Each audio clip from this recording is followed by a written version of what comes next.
Hey guys, I know I don't normally make videos like this, but today I'm going to be ranking all my hardest ski trails of the 2024-2025 ski season. So make sure to watch till the end of the video because some of the trails that get on this list are pretty insane.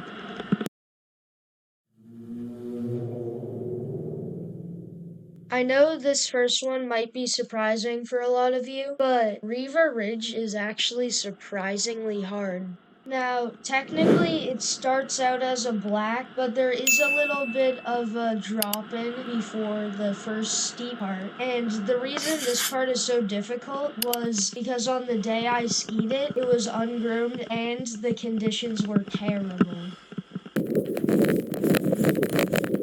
And after that, it evens out onto a flat blue, which serves as a nice break. But not for long, as it drops you into the hardest, most notorious part of the ski trail, Chorus Trap. This part of the ski trail is surprisingly steep, and again is ungroomed and with terrible conditions. However, after that, the trail becomes groomed again and turns into a catwalk for the last mile or so, which is a good cool down from the trail's difficulty.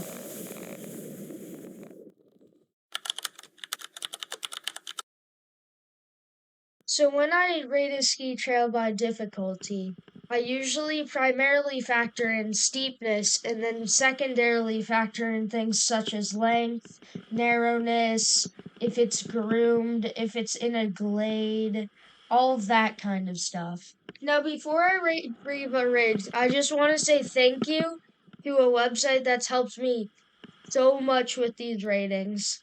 It's called Steep Seeker. Now, this isn't the sponsor of.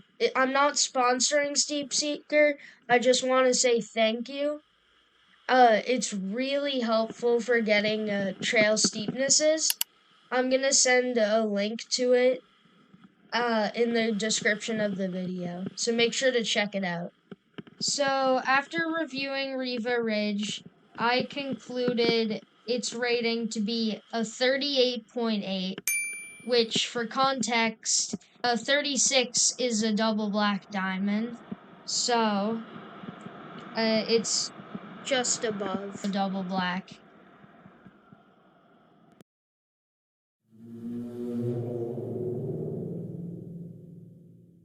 Alright, before I start talking about the difficulty of this next one, I just want to say two disclaimers. Number one, the quality of the footage that's about to be shown is going to be absolutely terrible because when I was recording this trail, I accidentally made it a time lapse and then had to do my best to slow it down.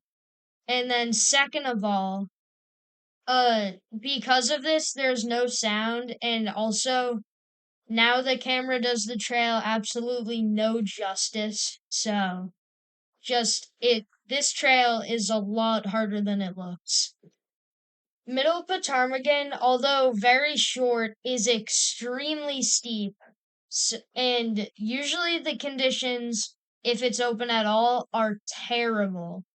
This trail is known across a lot of the East Coast as being notoriously difficult, and it's only open when there is excessive snowfall to this area. So it is almost never open, and you're lucky if you get to ski it once every 5 years.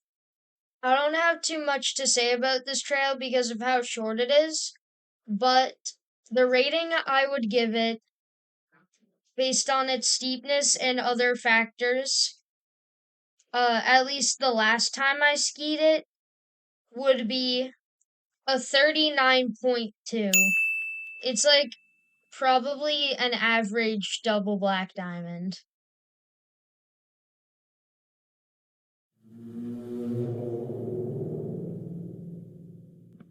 Now that we're on the final three trails, things start to get significantly harder.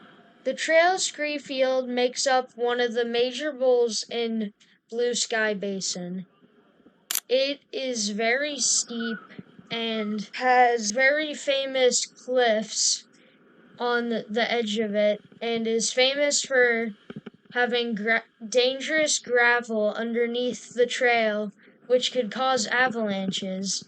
After the initial descent, which is fairly open, you go into a tree trail or a glade, and it takes you for the rest of the way, which is surprisingly difficult and long. So, if you were already tired after skiing down the steep first part, then you're really in for a treat after you ski down that second, still pretty steep glade with very narrow turns and no room for error. Overall, this trail's the perfect mix for extreme difficulty, and that's why I give it the rating of 44.4, just zero point 0.6 away from the rating of extreme terrain.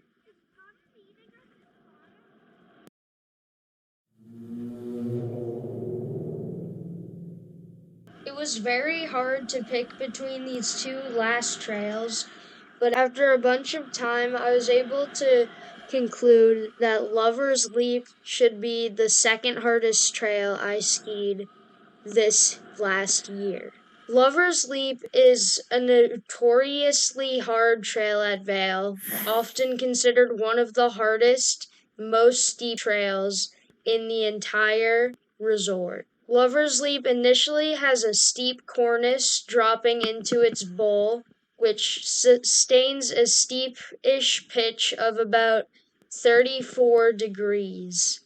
After that, it drops into a tree trail, much like Scree Field, and then at the very end opens up into a narrow, moguly pitch. Overall, this trail perfectly fits the rating of extreme terrain, and that's why I gave it the rating of 45.4, just crossing the line of extreme terrain.